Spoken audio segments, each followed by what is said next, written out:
You are staring at a text message notification that has been sitting there for 3 days. It's a simple question from a friend, something like, "How was your week?" But the thought of moving your thumb to type a response feels as heavy as lifting a mountain. You aren't physically sick and you aren't necessarily depressed, but you are out of fuel. Your internal tank isn't just low, it is bone dry, and the very idea of having to perform a personality for anyone else feels like a demand you simply can't meet.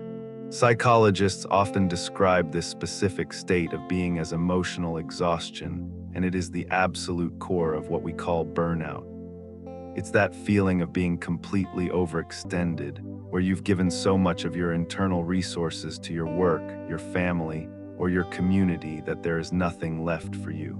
When you reach this point, your mind might start to feel a bit distant or detached, almost like you're watching your own life from a theater seat rather than living it.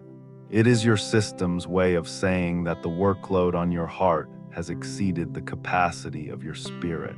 One of the most tiring things we do every day is what's known as emotional labor.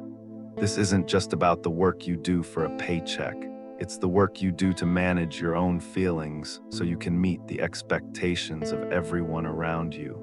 Think about the times you've had to force a smile at a customer when you were grieving, or stay perfectly calm while a manager was being unfair. This is called surface acting. You're putting on a mask that doesn't match how you feel inside, and that gap between your real self and your performing self is where the exhaustion truly begins to fester. Sometimes we try even harder and engage in what's called deep acting. This is when you don't just fake the smile, you actually try to force yourself to feel the happiness you're supposed to show. While this can make your interactions feel more genuine to others, it requires an immense amount of cognitive and bodily effort. You might find yourself using deep breathing just to suppress anger or picturing happy memories just to keep from crying. This constant internal management is a full-time job that you never get to clock out from, and it eventually leaves you feeling hollowed out. If you are a natural caretaker, a teacher, or a healthcare worker, this weight can feel even heavier. You are expected to provide compassion and warmth as a baseline, but that kind of giving can lead to something called compassion fatigue. It's a strange paradox of the human mind. Your ability to care deeply is your greatest strength, but it's also the very thing that can lead to your deepest fatigue. You aren't weak because you're tired. You are tired because your capacity for empathy is so vast that it has become a form of labor you perform for the world. Society often makes this exhaustion feel like a personal failing, but it's frequently a result of invisible scripts we're forced to follow.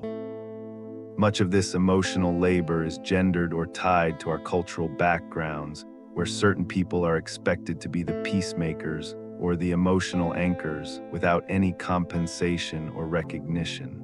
You might be the one who remembers every birthday, manages every conflict, and keeps the household vibes stable.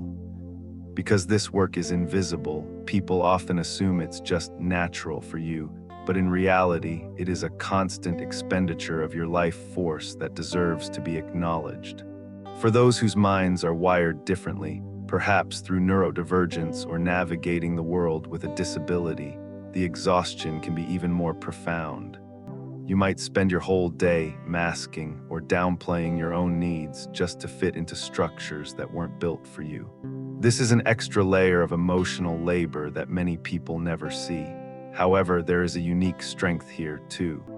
Navigating these unfriendly structures often builds a deeper, more nuanced empathy and a brilliant ability to solve problems that others don't even notice.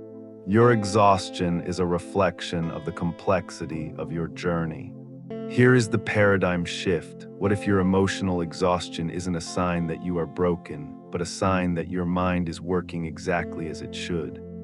When the world asks for more than we have, our minds often trigger a sense of cynicism or depersonalization as a defensive buffer. It's not that you've become a cold person. It's that your mind is trying to create a distance between you and the demands that are draining you. This numbness is actually a tactical retreat, a way for your soul to go into power save mode to protect your most authentic core from being completely consumed. We often try to cope by adjusting our expectations or using humor to deflect the pain, but the truth is that the performance itself is what's costly. When you reach this level of fatigue, it's because you've been an elite athlete of the heart for far too long. You have carried the rational work of your life and the emotion work of everyone else simultaneously. It is okay to admit that the mask is heavy. It is okay to acknowledge that you have been estranging yourself from your own feelings just to make sure everyone else felt okay. That realization isn't a defeat, it is the beginning of reclaiming yourself. When researchers try to measure this specific heaviness, they often use tools like the Masslech burnout inventory to look at how you're processing the world. They look at your emotional exhaustion, but they also look at something called your sense of personal accomplishment. You might feel like you're losing your touch or that you aren't as capable as you used to be, but that is often a trick of the exhaustion itself. Psychologists have found that burnout is often a direct result of an imbalance where your demands are far greater than the resources you have to meet them. This isn't a defect in your character, it's a simple math problem of the soul. Your mind is trying to tell you that the environment you're in has stopped giving back to you what you've been pouring out. It is a sign that your capacity for deep, meaningful work and connection is so significant that when it isn't nourished, the absence is felt in every fiber of your being. You are a person of immense value who has simply run out of the specific currency the world is currently demanding. I want you to know that the heaviness you feel right now is valid, and it makes sense given everything you've been carrying. You aren't failing at life. You are experiencing the natural response of a deeply feeling person to an incredibly demanding world.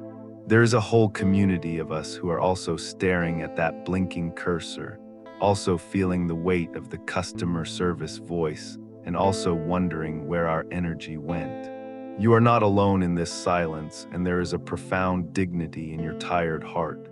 You have given so much, and today it is enough to just exist.